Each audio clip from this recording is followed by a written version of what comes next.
I just don't give a shit what people think of me. I mean, I just don't. And maybe that comes with marriage. Maybe it comes with kids. Maybe it comes with just knowing that nothing else matters, right? Just focus on the stuff you put out, and who cares what people think. The other side of it is I do believe that unless you piss a couple people off, your content is likely not effective. No matter what you put out, someone is going to have an issue with you.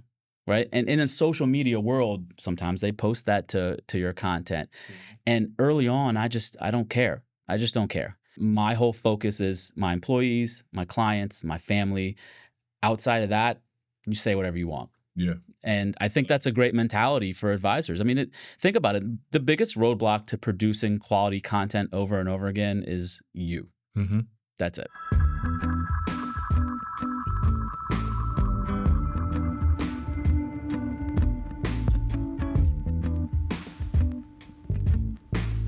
All right, welcome back to another episode of The Advisor Journey. I'm your host, Tasarte Yarnway, and today is the episode that you've been waiting for. We have Manish Khatta here in the building with me. Manish, how you doing? I'm good, man. It's finally good to meet you in person. I know, it's been like, we've been internet friends for some time. Yeah. And I feel like I have a second row seat to all of the growth that you've had with Potomac. But before we get into that, why don't you introduce yourself to our advisors here today? Yeah, my name is Manish Khatta. I'm the CEO and CIO of Potomac Fund Management. We go by Potomac now with some clever rebranding that we can get into. This is my first job out of school. It's all I've ever done. That's where the passion comes from. We manage assets for financial advisors through SMA strategies as well as mutual funds. So we are in the advisor community and we serve advisors. Don't have any front-facing clients. That's not our gig. It's more about working with other financial advisors. In the community and really of the community, like, why is that so important when you're trying to build a fun business like Potomac? We always come back to one of our core values is transparency. And you'll see that from everything we do across the board when it comes to marketing. And when we're talking to advisors, they are inundated with the likes of these large companies that answer a question without answering a question. And I think it's disingenuous. And advisors now more than ever, with content being front and center, can see right through that. So we've just taken the approach of laying all our cards on the table and working with the people that want to work with us. Yeah, obviously you've had tremendous growth in the past 5 years. I want to go back to the beginning, right? Like, a lot of advisors are trying to figure out their way through this industry, through growing their firm, scaling, and you actually bought Potomac. So can you kind of take us along this journey with you from finding the opportunity and deciding to buy this firm? Like, how did that work out for you? So this was my first job out of school back in 2002. 22-year-old coming out of University of Maryland. And I started in the business doing a little bit of everything, like all of us, right? Trading, ops, money management. And the firm went through a couple ownership changes. I was lucky enough to buy some shares at the beginning. And we did some good things. But in 2017, the owner and myself sat down, and I never criticize owners for their choices. It's your business. You do whatever you want. He was at the point in his life where he just did not see the potential or wanting to scale as much as I did. And so we sat down, worked out a deal, went to the SBA, got a $3 million loan, said here, sent him on his merry way, took over the company. Now, like anything, you get the company that you've been dreaming for, and now it's yours to do what you want, right? And it's not always been a success story. So when I bought the company in 2017, we're roughly around 185 million, give or take. Next 2 years, we end up dropping to about 140. Out of our control, some broker-dealers changed how they work with money managers. There's a lot of things going on in the industry with DOL, things out of my control. But I had 2 kids, $30,000 a month SBA loan, and all the cushion that I built into the deal evaporated with that asset loss. So, like anything, you have to have that, we joked about, pre-production here. My board of directors is me in the mirror, right? And that really comes to light when your back's against the wall. And, from there, I think a lot of my success can come back to this mantra where what can go wrong? Who cares at the end of the day, right? Outside of dying, you can recover from anything. And so we put some key things into place, which we can talk about. But from there, it's just been an absolute tear of a ride that we've been on. I just want to talk about like the risk, right, that you took to buy this firm from an older business owner, it seems like, that probably wanted to retire or just was comfortable where they were and to make it your own. There's some advisors listening to this podcast right now at a broker dealer or maybe working under another advisor that know that they have the potential to scale their own firms, but they're sitting on the sidelines because they're scared to do it. What advice do you have for them? And just tell us about your story of confidence and faith. Like, what made you feel like, hey, I can do this and I'm going to do it? Yeah. Well, I'm a big believer that there's certain people who are afraid of losing what they have, and there's other people that are afraid of losing missed opportunities. And those two people can't coexist with each other. Right. And so early on, I took a step back and said, okay, I believe in this business. I believe in my ability to execute on this business. And so I paid myself whatever was necessary to put food on the table, cover rent, and my day-to-day expenses. Everything else I made a commitment to put back into the business. Now, I think that statement right there can probably get boiled down to a lot of these advisors who struggle. I can look at an advisor's P&L statement and within 20 minutes tell you why they're not growing. Yeah. And a lot of it comes down to, listen, you created a career, you might have some money in the bank. It's a big risk to say, okay, I'm going to start dumping more money back into the business. But you have to decide at some point what you're comfortable with and how massively you want to scale. That's the big asterisk. Like, do you actually want to grow? A lot of advisors will tell you they want to grow on accident, but how badly do you actually want to grow the business? How badly is badly? You know what I mean? Like, what were you sacrificing for growth? You said you paid just the bare minimum, kids, you took care of your family, but I don't feel like advisors really understand what that means. They're like, yeah, I want to grow, but maybe we'll do it through referrals. Like, what did you do to actually enforce that growth outside of putting money back into the business? Okay. Well, so we get this question all the time, like what's the handful of things? And the answer is there's a lot, right? But I think it starts with that commitment of wanting to put money back into the business. That is the biggest hurdle that I've seen with advisors, is just that mental commitment of wanting to put it back. I am also not normal, right? I'm a savage. I want more. I want to buy a piece of the Commanders. I have bigger goals and dreams. I'm not, yeah, 1% is going to cost me a lot. And so, I laid out, I say this over and over, self-awareness is a superpower. You have to understand exactly what you want out of that quote unquote growth, right? To your point, everyone wants to grow, but how much do you want to grow and how much are you willing to put into it? And it's perfectly fine if the answer is no, I don't want to put a lot into it. I want to spend more time with my kids. I'm okay having a lifestyle practice. And that's cool, to each their own, but then you can't complain about growth. So step number one is defining that, right? What are you comfortable with? Where do you want to go? So I think the biggest thing is diving into how much money you want to put back in the business. And from there, to me, we started with content, right? I'm doing this right now. It's still a big part of what we do. No one knows who you are.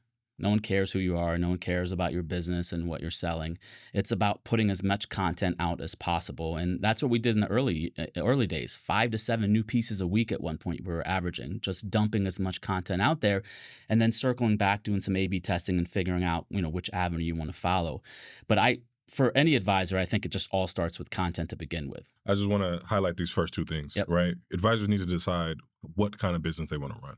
And the sooner you do that, you reverse engineer the steps that it takes to manifest or realize that type of business, right? For you want to grow. So you got to put money, you got to invest in that business. And then figuring out a visibility sort of growth or attraction strategy to fill the top of funnel with your clients. For you, those are going to be financial advisors, broker dealers, institutions, so they can then become clients down that sort of funnel. And also scalability, right? So if you set up a business where you're constrained by the hours that you work, well, that's fine. There's nothing wrong with that, but that's not a scalable business, right? So it also comes down to how can you actually scale the business? And that was the biggest issue with previous owners in Potomac versus me.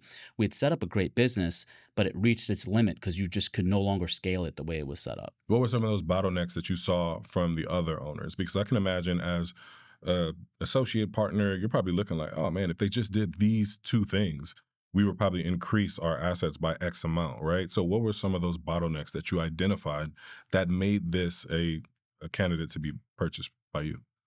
So again, I always start, and I did this at our conference, last week, and it was one of the most powerful sessions that I put on in years.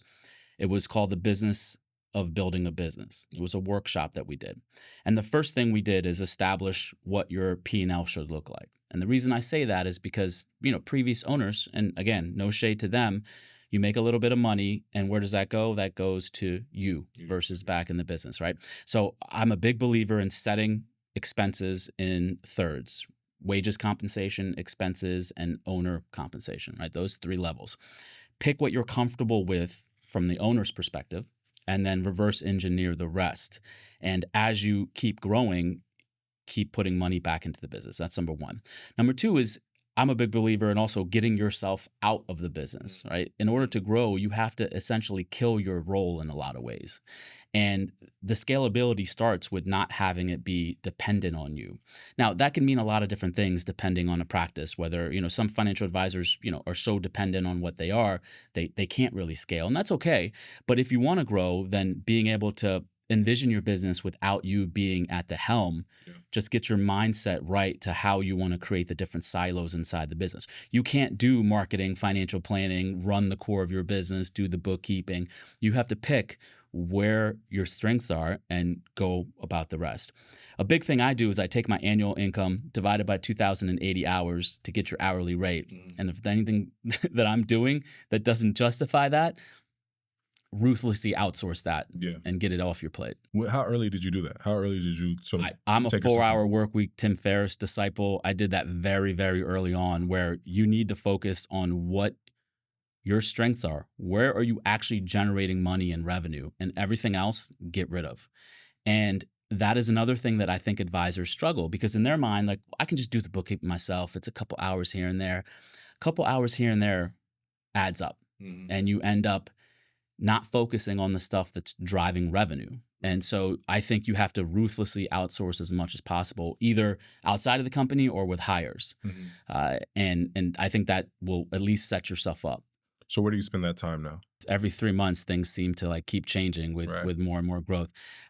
We're in a weird spot right now where, I hired a COO for the first time, which I never had before. I was looking at the books and doing the corporate structure and HR and things like that. I had to take a step back and say, all right, this is a waste of my time, right? Where's my time spent? It's managing money, and it's also driving company growth. What products do we want to go into? What verticals do we want to enter? And surprisingly, still doing the content. We chatted earlier about at what point does it no longer make sense for me as a CEO to do content? And I think the answer is never. I mean, I think I have to always be that focus of the company. I don't want it to be the Manish show, but at the same time, it's my baby. And so you have to focus on content from that level as well. Absolutely. I want to talk about this quote that you said earlier today. You said, ever since then, it's just been a tear, right? I want you to detail that tear for us, right? Like, what are some core principles that you have to have that trajectory of the growth? I know the numbers, but why don't you share the starting numbers to where you are now? And what were some of the bottlenecks along the way that you had to solve? Because I think advisors are like, hey, I'm from 0 to 50 million, I have new problems. Or I'm from 50 to 200 million, I have new problems now, right? I'm sure you've experienced all of that. So talk to us about that tear. Yeah, before I do that, I think what's interesting is, everyone thinks their problems are unique to them, and they're not. Right. The problems are problems no matter what level your business is on. As you know, even with kids, you would say, oh, once we get past the terrible 2, new problems just enter, right? It doesn't change. So the tear really, 185 in 2017, got our teeth kicked in, got down to 140. Desperation started to creep in. I had some serious conversations with myself about, should I just pack it up? Where are we going with this? Made a key hire with our CMO in 2019 coming into 2020. And we all got together and said, look, let's define who we are, what our audience is, and let's start getting aggressive on the content and the marketing side. Part of that is also that whole mantra of transparency and really putting it out on the table, right? Because you're competing against multi-billion-dollar firms at that point. If you're selling mutual funds and SMAs, you're going against the American funds and all these things. So, I hate to say this on the podcast, but I'm going to do it anyway. COVID was probably one of the better things that happened to us as a business, because all of a sudden, guess what? Everyone's at home in their PJs, right? It leveled the playing field. If you had a camera and you had the will, you could put out as much content as anyone else. And we jumped on that aggressively. Transparency is huge with how we put out our content. Now, look, you got to be okay with some getting in trouble with that. I've gotten my fair share of issues from presentations and for some of the content that I put out. But we stuck with that mantra of just being open and transparent as possible. So with a content-led approach, we started going out there and raising money. But here's the thing, back to that initial budget, I never raised my salary or my initial take. I kind of kept it low because I lived on it. So I was like, you know what? I'm still living on it. You know, why do that? And we just kept dumping money back into business and continuing to scale as much as we can. And so from 2019, about 140 million to we just touched 3 billion recently. 3 billion. Congratulations, man. It's been a good run. That is a tear, right? And I'm sure on the way you've had your fair share of problems, right? You've had to level up with people, right? So for the advisor that's trying to scale a business in that short of a time frame, what is that, 6 or so years? Yeah, 6 years. Like, what are some things that you definitely remember? Like, at this point, we had to get new people. Or at this point, I had to think differently about the approach, right? Because I'm sure there's some people watching that have similar questions. Yeah, I think I'm big on the Peter principle where, you know, like you start with a handful of folks, but they reach their competency level. And that's no shade to them. It just means that you have to consider. So the biggest mistake probably I made was elevating people into roles that they either could not handle or weren't necessarily qualified to handle. But that's what we do as a small growing company. You got your core group of people and you want to grow with them. But as you grow as a company, you have to start bringing in talent that has done it before. Right? And we're still dealing with this. We just hired a national sales manager, and some of the interviews we had were with salespeople who, I can do it. You know, I got the experience. I know I could do it. But as a firm, we said, no, we're not going to hire anyone that thinks they can do something. We want people that have done it before, right? So our COO was at Van Eck for 12 years. Our national sales manager was another firm doing exactly what we're selling. So there, you have to, again, have brutal and honest conversations with yourself about, can people handle the silo that they're in? And you can't just promote people because they've been with you. Can they do the job? And that's, you know, I think it's, how do I say this? You have to be ruthless in a way with your decision making. I think empathy is there, and you want to obviously treat people like people, but you got to let the business come first, and you got to make sure that the growth is set up in all silos of the business with that ruthless mentality of where we're going to go. Yeah.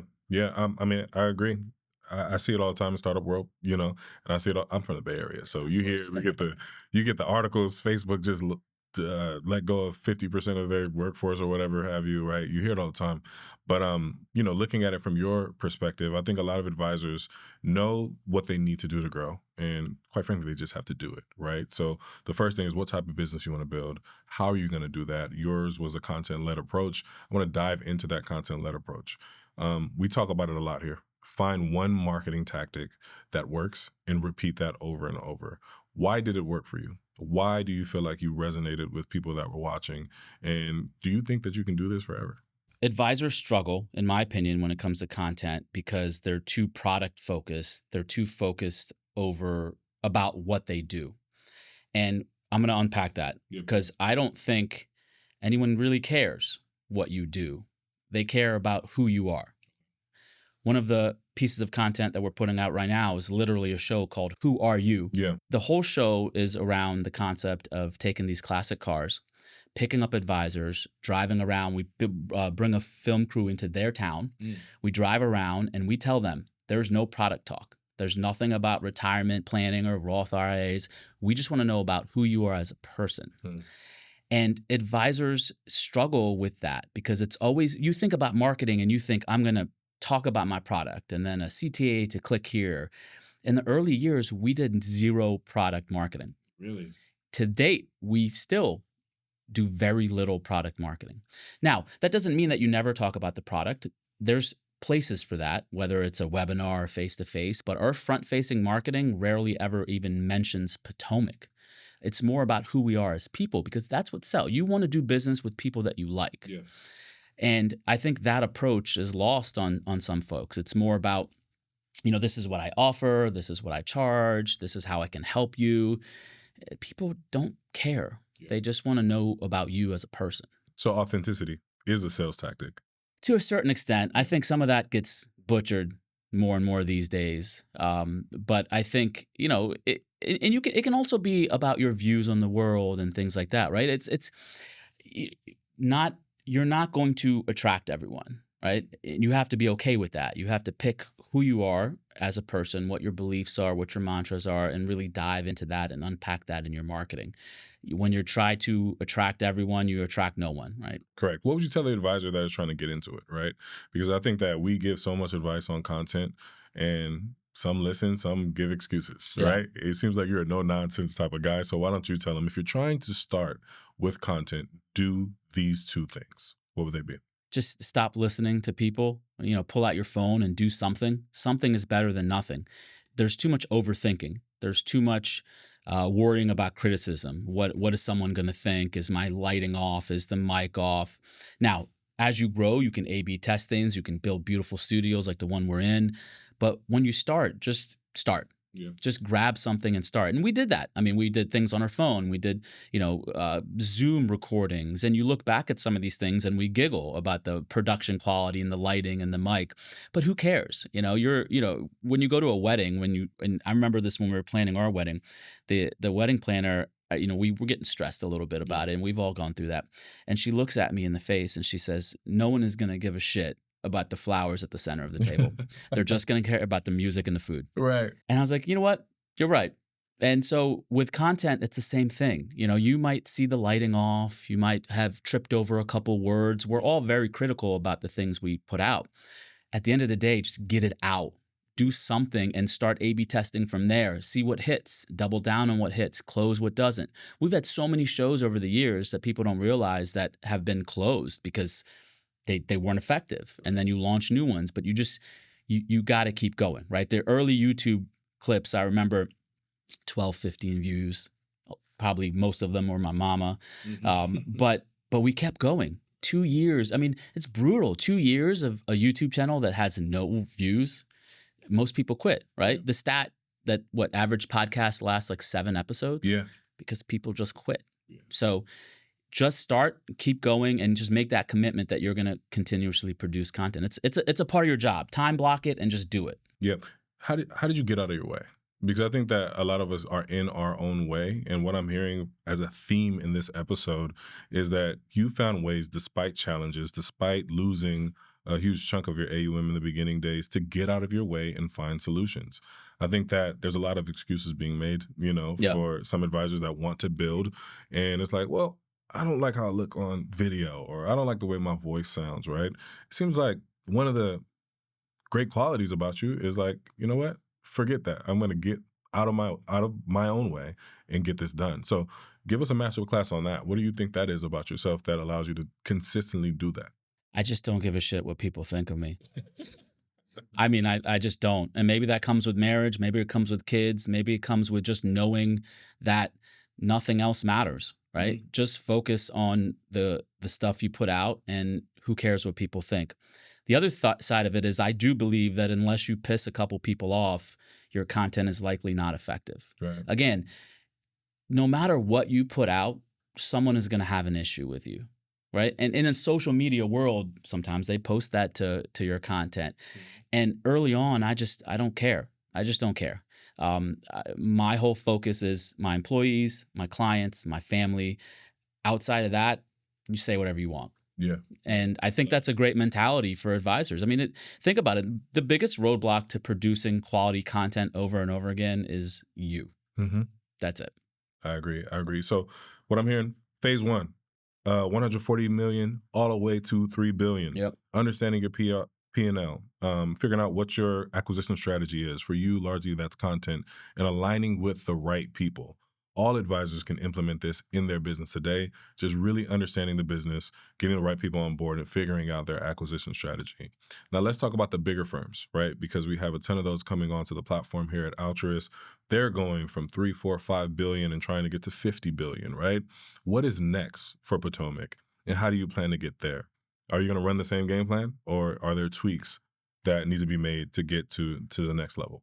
No, there's absolutely tweaks. You cannot run the same game plan. So one of the tweaks we just finished, and I'll get into that. We grew this company completely remote up until about 6 months ago, where I did an RTO and I opened an office, and some people moved and I lost some good people. Yeah. But in my mind, I just reached the point where our goals are that 10, 20, 30 billion. And I just felt from that, we needed to be back in office, face to face, use it as a marketing tool, fly advisors in, and I just did not think. I had a talk with myself in the mirror, me and my board, and the thought: can you grow this company remote from here on out? And I just felt there was too many issues when it came to training, collaboration, and I know this is a lot of people feel very strongly about this. Yeah, I don't. But I didn't think, and honestly, I didn't want to anymore. This is fun. Yeah. You know, we built a studio in-house. We have a beautiful office right in downtown Bethesda, Maryland, and it's been better than I expected. I was nervous at first. I mean, think about it. I was the last person that actually had to go back in the office. I was making great money, sitting at home in my pajamas. There was no need to do any of this. But I felt that getting to that next level, we needed that presence. Yeah. So that was step number one. Step number two, again, comes back to that people component. We had to really level up with talent. That means paying more, being in an area that can attract more talent, which we are in the DMV area, and really leveling up on that front with people who have actually executed this before. And we're not done. You know, we have 10 open jobs right now. I think 4 people starting on Monday next week.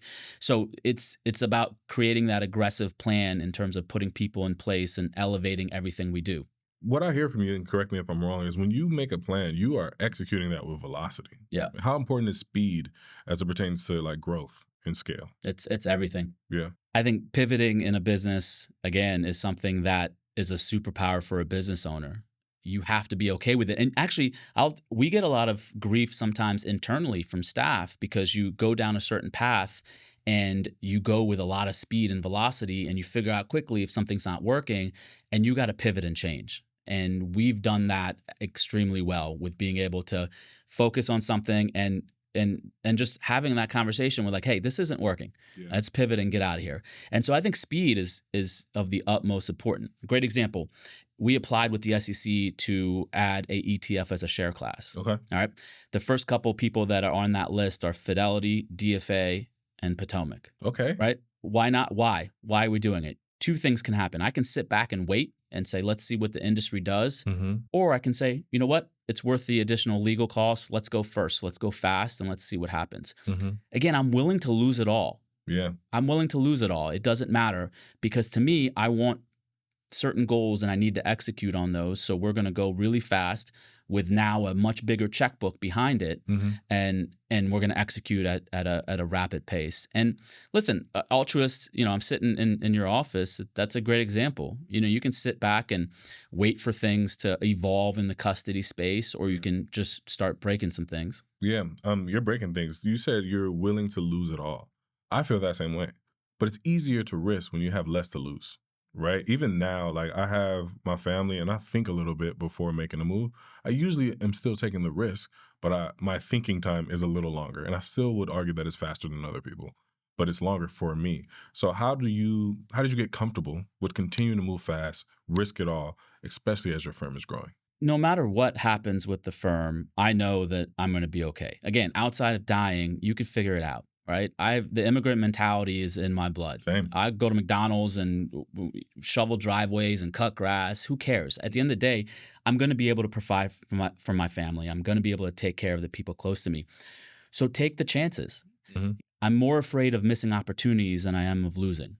Yeah. So I don't want to miss these opportunities that are in front of us. So anytime the industry changes and there's innovation needed, we're going to step up. The funds are there now. And that's the other thing. Once you start getting this momentum, now it can start bullying people in a lot of ways because you have those funds. Well, listen, again, let's talk about like this ETF share class, right? A lot of lawyer fees that went into that. Would a firm, with 4 or 5 years ago, you start thinking about where that is on the P&L. Where right now I set what I'm comfortable with from an owner's comp perspective. Even now, the same thing I did 5 years ago, I do today. I set where I'm comfortable with, and then everything else gets plowed back into the business, and I force the spend. If it doesn't get allocated, it doesn't get spent. Yep. So, for example, if I end the year and I say, all right, I'm $1 million below my wage number, my percentage. Let's go hire $1 million worth of people. I'm $1 million below my expenses. Let's figure out a way to go spend this, whether it's more conferences, better swag, a studio. We force it because we want to keep our foot on the pedal. I love that mentality. I mean, I'm speechless because for me, it's a alternative MBA in seeing how risk produces results, right? I don't think you can have one without the other. No, you can't. You can't. You know what I mean? And you have to keep your foot on their neck, as they used to say at Cal Berkeley when we were up winning a football game. Right? Yeah. Keep that was the PG neck. version of what I say to the staff, So I agree with you 100%. You said that there's people that hate missing opportunity and there's people that are comfortable. I'm butchering what you said, right? But how can you identify both? Because I think advisors need to go through a self-assessment after listening to this episode to figure out which one they are. Because I think you'll make better decisions for your life and your career once you identify what personality you are, right? You have some people that are like good with comfort, that are trying to scale and go independent, and they probably shouldn't. You have other people that are at firms that are scared, but they know they should take the leap. So how did you identify yourself as someone who needs to be playing fast, right? Needs to be putting their foot on the pedal? Like, give us some characteristics of both. There's two things. I think the immigrant mentality is a big thing. My dad came from nothing, right? Grew up in a village with no running water, no electricity, came to America and, gave us every opportunity in the world. We grew up with not a lot of money. And I think first and foremost is being okay with it. It's easy to get comfortable, right? You have your kids, maybe a country club, you got a nice house, you got expenses. It's that lifestyle creep. I think first and foremost is setting those boundaries on where your comfort level is. And it's okay. You have to be honest with yourself, right? It's okay if you want to keep that high, but then you're sacrificing the growth side of it, right? And so it's important to enter this with the mentality of where my comfort level is and having that self-awareness. Secondly, I think to me, that's it right there. Once you're comfortable with a certain number, everything else dump back into your business, right? Because you can put it in an account, you can put it in the S&P 500. Nothing is going to return more than you and your business. 100%. Right? And the numbers are there. It's a great business to be in. And I think a lot of people you can invest in the market more than you can invest in yourself, and you get caught up in that trap. And we're still learning every day. Like we just signed up with EOS about 2 years ago. You familiar with EOS? And we just signed up with them 2 years ago. I'm still growing as a CEO. You evolve and you figure out who you are, but you got to be willing to change and admit when you're wrong. Mm-hmm. That's a big part of it. It is, right? We're not perfect, and I'm the last one. I mean, I'm as egotistical as they come, and it's still deep down, you got to be able to admit when, okay, this is not working, something's wrong. Is it me? And how do we pivot and change? You said you don't talk about products at all, really, in your content, but let's talk a little bit about products. Sure. Right? Like, what is your differentiator? I think I know what it is, but for the advisors, like, why do you feel so confident in your approach, your strategy, right? And what insights do you have for advisors that are trying to scale using your products or just using products like yours? Yeah. So ultimately, we are the tagline that we trademarked for anyone out there trying to rip it off. There's a couple people doing it. It's called Built to Conquer Risk. Mm-hmm. Risk management is at the core of what we do. So the strategies we offer are meant to lower correlation to the market and then also lower drawdown. So how it fits in to an advisor's book of business is, we got this, we call it the bear market and diversification, where it's getting harder and harder to diversify. The S&P is killing everything. Yeah. And you try to diversify and reduce risk, what happens is you end up just having less return. And people are starting to give up on those things. Even bonds, more and more people are giving up on those diversification tools. So where we separate ourselves is the ability to lower risk and draw down without killing the return premium. And that's where our version of tactical management comes in. The big thing for us is we don't act like we can be the total solution. We're a slice of the pie, and we approach advisors in that manner. We spent over $1 million on a model optimizer software tool that we hand out for free that allows advisors to go in, enter their current holdings, enter what they have in terms of their models, and then adding Potomac to that mix. Again, it's a Trojan horse approach that I love in business. It's here's a free tool. I'm adding value. You don't have to use Potomac, but you can see what it does when you add it to the mix. And so that's big for us as well, getting that software in everyone's hands to show them with data. One of our big, it's going up on the wall in our new office. It's called data over feelings.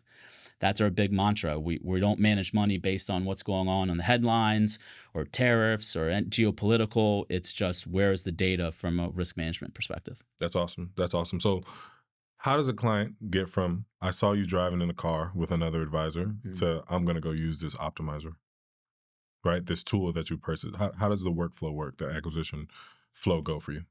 Well, products like Potomac are sold. Yeah. They're not purchased. Yeah. And so we have a sales team that's out there face-to-face meeting with advisors. We have an internal team that supports them. We're big on the fact sheet and apple pie motto, go knock on doors and meet people, shake their hand and talk to them. And so that is the front-facing part. On the back end, it's the tools that we offer like this Guardrails Optimizer and then the marketing. So it's not one or the other. It's that combination of tech as well as the face-to-face side of it. Yeah, I feel like you've just given advisors a lot to think about in terms of like what should they be doing and what pieces of the pie equal a sound flywheel for them to run their businesses, from all the way from learning the numbers and the details, right, to being ruthless about your identity and authenticity and really putting that forward in everything that you do. I wanted you to just talk to the advisors really quickly. You're going to get off this podcast, but they're probably going to be thinking about it. But if you could leave them with one thing that they should strongly consider, I know what you're going to say is probably going to be P&L. But if you can leave them with one thing, what would that one thing be? It's not going to be P&L. That is the one thing in my mind. But I will say this. I want to tie this up with a little story I had. Please. I met an advisor at a conference, and we're talking about business, just sitting at the bar. And he's telling me about his workflows and his financial planning tool and how it goes to the CRM and it kicks off these notes, and his eyes light up when he's talking about this. Okay. And sometimes I can't help myself. So I look at him and I say, hey, are you selling technology? Like, do you get paid for technology? And he said, no, I'm an advisor. I get a percentage of the fee. I was like, so who gives a shit? Right. What are you doing? Do you really care about workflows and CRM and automation, or do you care about helping clients raising assets?